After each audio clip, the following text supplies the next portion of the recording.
So, I met Paaru's parents.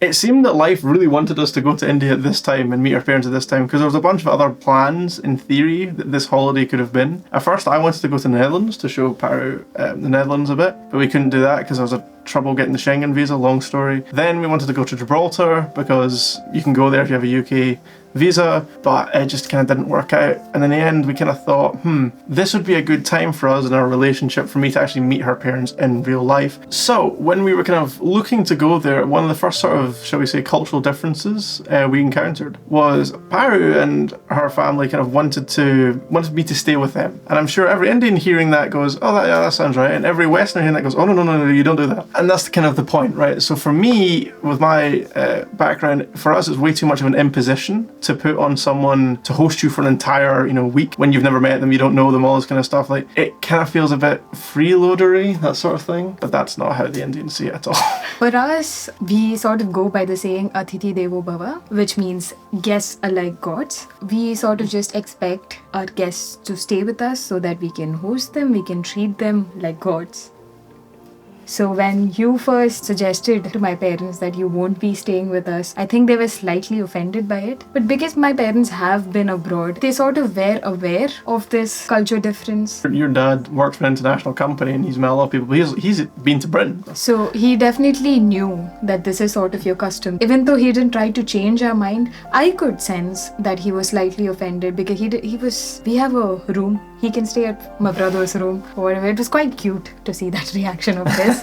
He quickly did understand that you sort of want your privacy and you like to plan your own. It would have been incredibly interesting if we could have done it. I mean, it would have been really weird, but for the sake of the culture exchange, I'd have loved to get my dad and his dad on a phone call discussing that idea. Because my dad had the exact same, like, to prove that it wasn't just me being weird and it was our custom, he had the exact same reaction as me, which, oh God, you can't stay with them the whole week. That's a terrible idea. Jack eventually did stay for a night because he wanted to be nice to my parents. Well, first thing, so on the plane going over and, a few days before and that sort of thing, when this is all arranged, how are you feeling kind of leading into it? Again, nervous because end of the day, I wanted everybody to like Jack. I know what he's like in real life. I was very much happy about the fact that they were open to meeting him. So I was definitely nervous. I wanted everything to go right. But I was also being mindful of the fact that if I'm too careful about these things, it will just go bad. I can't really control the interaction between you and my dad or like you with my parents. I have to trust both the parties and just like let it be and let them do the talking. If the phone call video has already come out, which presumably it has, and you should go watch that, the video of my first phone call. It was a similar sort of thing where I kind of wanted to be impressive, but I knew this time, there's going to be a language barrier. I've got to be a bit more, think this through more, I guess. So my way of thinking about it, if you remember, I basically said, if the reaction to me is kind of negative or there's a lot of questions and all that, I basically said, again, this would be Western customs. All right, let's sit over a beer and ask me whatever you want to ask me. Also, I was planning to bring a couple of nice gifts because that's a good way to ingratiate yourself with people, right? I got Paaru's mum quaich, which Scottish people might know. It's basically a little kind of bowl.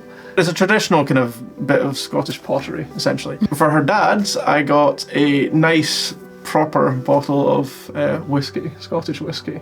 I think at one point your dad made the joke, the main reason I signed to Scotland was to bring back whiskey. So. During the plane journey, I was more excited than nervous because finally the moment is here. It was at that point where I just like finally came into terms that, you know what, it's their problem. I can't control this situation, so I'm just gonna let them be. After that point, I was just like, finally India, mom's food, good food. I'm going to pay more attention to these things. Paaru was telling me for months that she was missing her mum's cooking, but she wouldn't directly tell that to her mum, so I did. Because her mum deserves the praise. Another important thing I wanted to happen in this trip was make my mom talk to Jack. Somewhere like want you to get to know her better. So, we eventually arrive at the airport, and now I'm starting to go, the first thing I noticed, and this is going to sound terrible, but the reality is I realised if Paaru wasn't with me, I would have never found her parents. One of the things I noticed in India, the first thing you notice is, my God, there's no one from any other race here at all. I'm like the only white person at the airport. No black people, no Hispanic people, no like Eastern Asian people, nothing, just all Indians. And it makes sense. It's India. They're all the same height. This is one thing. One of the first cultural shocks. My God, Indian women are short. Paaru's tall for an Indian woman, like which she's short for a Western woman. I'm telling you, Indian women are tiny. It doesn't make them bad people. It's just a truth. It's true fact. They are small people. I mean, the men are quite small as well, but the women are really small. I mean, also I'm half Dutch, so like Holland's, I think, it might actually be the tallest nation in the world. So you all are like incredibly tall. And to be fair, I was surprised. The first meeting at the car was actually like I got a kind of nice handshake, a smile, that sort of thing. Like I was expecting it to be a bit more frosty, if I'm being honest. Maybe it's just my charm. No, I think they're generally nice people. I thought he was gonna give me a cold face for bringing a white guy home, but the very first thing he did was like give me a warm hug. So I was like, okay, it's not gonna be that bad. Let's say if it's my parents driving me and Paaru somewhere, my mum would sit in the front, and me and Paaru would sit in the back. Right? It's more like age. Yeah. Whereas I sat in the front. Yeah. And you and your mum sat in the back. My dad asked him to sit in the front. That's true. I was quite surprised. And I was terrified. I was like, oh no, what if he just like just start scolding him and like kind of I think it was just the Jack, you sit in the front, and both of us were like, No, my protection, my shield. Yeah, and I would have expected my mom to have the same expression because sort of confirm that this was terror mode. But my mom was like, obviously he's gonna sit in the front. Like, why are you both surprised? And at that point, it reminded me that, I'm finally in India. That's what happens in India. I sat in the front with Paaru's dad, and we're driving back, and I'm trying to be brave in the face of death. Indian driving, man. I'm going to do a full breakdown at some point of White Boyfriend's Guide to Indian Driving, because I swear to God, it is a different... It's lawless. Well, I felt like I was going to be in a car crash every 10 seconds. So then with that feeling, I'm also trying to kind of, it was a strange situation. It was a strange drive. My mom was... She was... I wouldn't use the word struggling, but she was like concentrating very hard so she could understand what you were saying, because Jack's English can be quite fast sometimes. But my mom was also doing the most mom thing she could ever do. She was like, I have prepared this for him. Do you think he will like this dish? Do you think he will like the other one? Like, this is what I have prepared for you. Will you be eating immediately after landing? Because we sort of landed in the morning and we had meals. But then what about the food that I've prepared for him? He will eat the food, but not immediately after getting there. Then is it okay if I put it in the fridge? I'm just like, Amma, please. Very mom thing to do. Like, again, every Indian mom would first feed all the kids and then worry about any other problems. So finally we reached home. And what did you think about my home? The first thing I noticed actually was that there was a hell of a lot of billboards. Really, like, and they're all everything's colourful. There's colour everywhere, and it's all kind of chucked at you. Focusing on the interaction with Paaru's parents, it was definitely a bit awkward and difficult the first few days, I would say. Again, I was happy to report it wasn't hostile. And one thing that, to be fair, I can't remember who it was that eventually said it to me. I think it might have been your dad. He just asked me to speak slower. What do you do for a living? Where did you grow up? There was nothing I got asked that I thought was unfair. I will say, your brother's room is funny. I don't know if this will make the video, but your brother's room is funny because it made him look it made him look like the biggest narcissist in the world, and I got the whole story that isn't actually his fault. We just wanted a family portrait, but he was also leaving for another country, so he wanted individual pictures with each of us, which was on his wall because we didn't have any other place to put it up. We spent insane amount of money. But there's also all these old sports trophies and stuff like this. Yeah. Wow, I wonder who was here. The trophies and everything is I would say it's my mom's fault. She's very proud of my brother. It sounds very Indian parent. Yeah. I think from what I've gathered, a lot of Indian parents kind of proclaiming how great their kid is. Yeah, and she loves talking about my brother. In all fairness, he was a really good sports person. I played a little bit of cricket here when I was a kid, and I can guarantee this guy would have mugged me off. So the next few days spending time with our parents, I get a few conversations going. We went and did a few things. I went in hoping to be very me, and I ended up very much polite, straight up her back, yes sir, that's very nice sir, sort of roll a little bit. It's not that I'm not like that, but it isn't certainly a full expression of me. I definitely felt that you were a lot more formal when my parents were around, but they did observe quite a lot of time when you were just around me.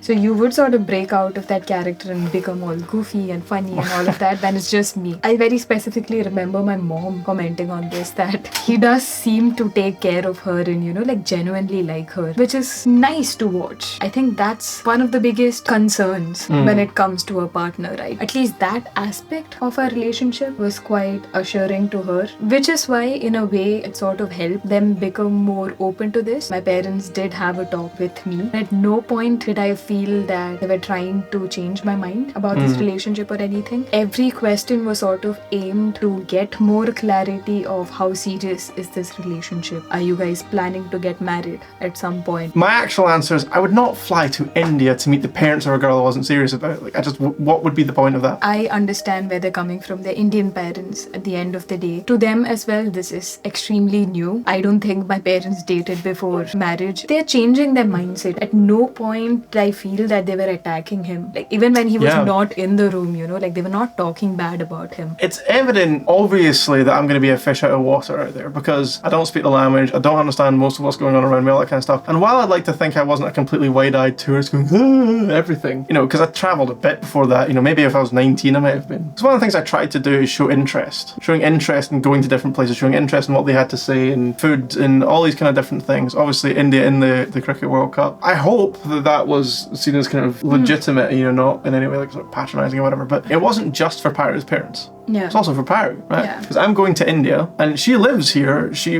hopefully at some point will get to go to the Netherlands with me. It wouldn't be nice, but it wouldn't be inconceivable for a human being in my position to say, no, I don't want to go to India. I'm not interested in India. Something like that. So showing legitimate interest in the culture was, I think, an important thing to do, not only for Paaru's parents, but also for Paaru. I think I feel the same from my parents' point of view as well. This trip was not just about Jack and them meeting. They also understood that this trip was about me. I felt that this trip helped them know a bit more about myself as well, because that in that very conversation, we had a very peaceful, calm, healthy conversation while Jack was resting. They were like asking me what my likes and dislikes are, because sometimes I feel Indian parents fail to understand what their children are really like. A lot of things opened up for them, like what did I see in Jack that I like him, and what sort of values. It's a good question. Yeah. What sort of values are the most important for me? So I think this trip eventually did help us openly talk about it and make me feel a lot more closer to my parents. So there you go. So the scary trip ended up not as scary as we thought. I think by the end, it was roughly at the stage where I was hoping to get them. The movement was harder, but the starting point was closer. They were closer to liking me and accepting me than I thought they were going to be. But at the same time, I don't think I did anything particularly interesting. It was more, I was kind of vaguely there. And again, in that sort of slightly formal shell, but at least the advantage of the formal shell is that you're not offending, you're not making people dislike you. Another nice gesture and sort of a positive feeling about this trip was also that they eventually bought a gift for your parents. Yeah. Really nice gift. Yeah, a really nice gift for your parents. And again, they wanted to buy something for you.